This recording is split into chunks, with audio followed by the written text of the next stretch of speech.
Ethiopia, home to more than 100 million people, the original home of the coffee bean, seat of the African Union, and a nation whose roots stretch back into ancient times. Ethiopia has been heavily settled, going far back into prehistory.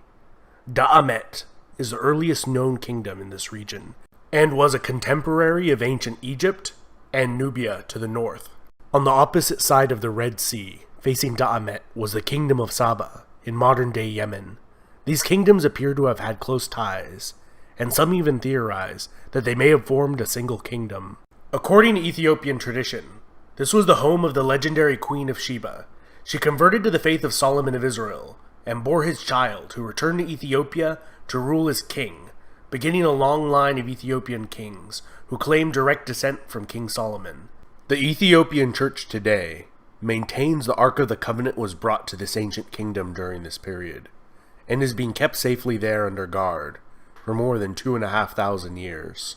For unknown reasons, Da'amet gradually eroded into several city-states and successor kingdoms around 400 BC.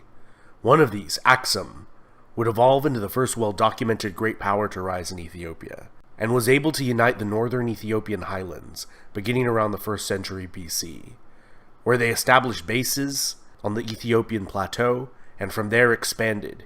By the 1st century AD, they became a major player on the commercial route between the Roman Empire and ancient India. A notable Persian religious figure and scholar of the time regarded Aksum as one of the 4 great powers of his day, alongside Persia, Rome, and China.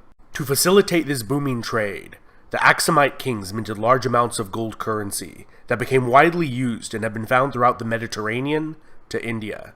Around 325 AD, the king Ezana converted to Christianity, making it the state religion, and was also the first state to ever use the image of the cross on its coins. Ezana campaigned against the kingdom of Kush to the north, as far as the borders of the Roman province of Egypt, and is believed to have been the reason for that 1,000-year-old kingdom's collapse. Included in his many titles were King of Kings, King of Saba, King of Salhen, and King of Himyar, which are all in modern-day Yemen, indicating that he either controlled or annexed these kingdoms, or perhaps they were merely tributaries. The kingdom of Aksum would reach its apogee during the reign of King Caleb, who invaded the Arabian Peninsula in 520 with a vast army against the Jewish king Yusuf of Himyar, who had been persecuting the kingdom's Christian population. 5 years after installing a native Christian viceroy, one of his own Aksumite generals killed the viceroy and declared himself king of Himyar. This general turned king, Abraha of Himyar, is mentioned in the Quran for his failed invasion of Mecca in the year 570. The rise of the Arab Empire would signal the decline and eventual demise of both of these kingdoms. Aksum was completely cut off from any contact with the Christian Roman Empire and the vast revenues generated from Roman trade. The kingdom of Aksum had a slow decline and began to contract back into the highlands. The kingdom of Alodia formed on its northern border and converted to Coptic Christianity and spoke a Nubian dialect, in contrast to Aksum's Semitic dialect and script, used since the days of Da'amet in the 9th century BC.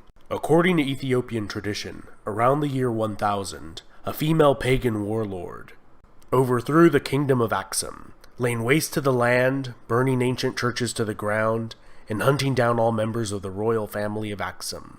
The last of her dynasty, which ruled over a much diminished kingdom, was overthrown by Maratakla Haymanot in 1137, establishing the Zegwe dynasty, although some scholars believe this dynasty was established earlier. The most famous ruler of Zegwe dynasty was Gebre Lalibela, who constructed 11 churches, carved straight from a single piece of stone, and attempted to construct a new Jerusalem as his new capital, in response to the capture of the Old Jerusalem by the Muslims in 1187. Despite the piousness of the Zegwe, they had one thing working against them in the eyes of many of their subjects. They did not claim direct descent from the biblical King Solomon, and around the year 1270 they were overthrown by a dynasty that did claim Solomonic descent. This Solomonic line of kings ruled Ethiopia for more than 700 years, with a brief interruption during the 14-year Abyssinian Adal War, in which the Adal Sultanate was able to annex Ethiopian Abyssinia with Ottoman help, only to be beaten back to their original borders by the Ethiopians with Portuguese assistance. The Age of Princes was a period in Ethiopian history from 1769 till 1855, when the country was de facto divided within itself into several regions, with no effective central authority. It was a period which the emperors from the Solomonic dynasty were reduced to little more than figureheads, confined to the capital city of Gondar, and local warlords fought each other for supremacy. This came to an end with the reign of Tewodros II, who re-established his dynasty's authority over the nation. However, this respite was short-lived, and he would commit suicide instead of being taken prisoner by a British expedition.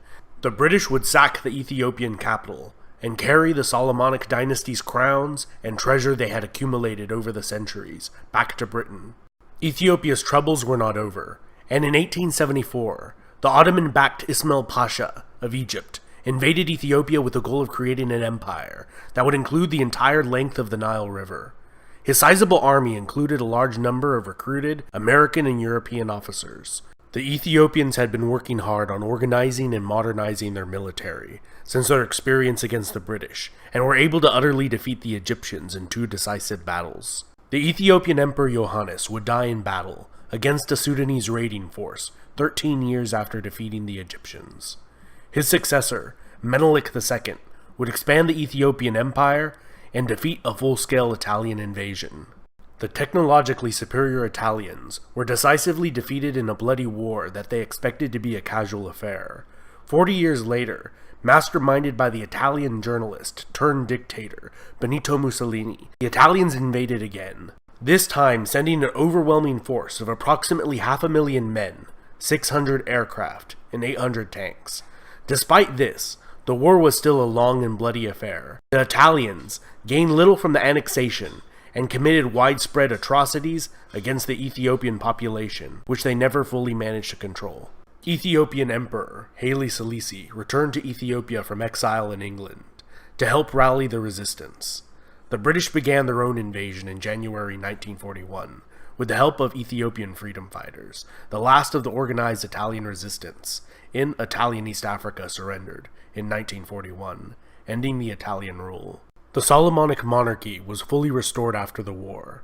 In the decades that followed, Haile Selassie would begin to slowly implement democratic reforms in the nation. However, many blamed his grasp on power for the slow pace of modernization.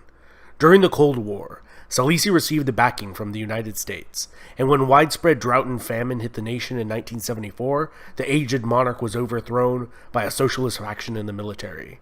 They viewed Selassie as an agent of the corrupt capitalist West, and united with Eritrea, forming a larger chaotic state that was plagued by infighting and disastrously planned and implemented socialist policies. Eventually, Mengistu Haile Mariam brought an end to the more than decade-long power struggle and attempted the creation of a state following the Soviet model, famines and genocide included. In 1991, as rebels closed in on the capital of Addis Ababa, he fled and was granted asylum in Zimbabwe as an official guest of Zimbabwean President Robert Mugabe, where he still resides today at the age of 80, despite calls for his extradition. This was followed by a transitional government in Ethiopia, which drafted a new constitution allowing any of the nation's ethnic regions to secede if they ever wanted to. Eritrea did so right away, and the remainder is the modern nation-state of Ethiopia.